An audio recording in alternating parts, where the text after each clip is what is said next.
সময়কাল ২০০৭। কুমিল্লা জেলার কোনো এক গ্রামের বজলু মিয়ার সাথে ঘটেছিল ভয়ঙ্কর ঘটনাটি।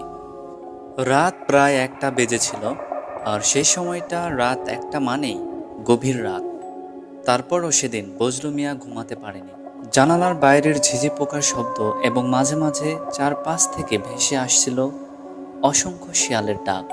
এ যেন এক অন্যরকম গা ছমছমে পরিবেশ করে তুলছিল।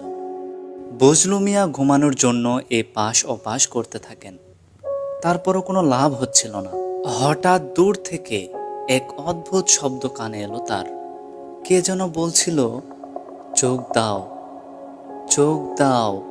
বজলু মিয়া মনে করেন ঘুম না আসার কারণে অদ্ভুত অদ্ভুত সব চিন্তা মাথায় আসছে।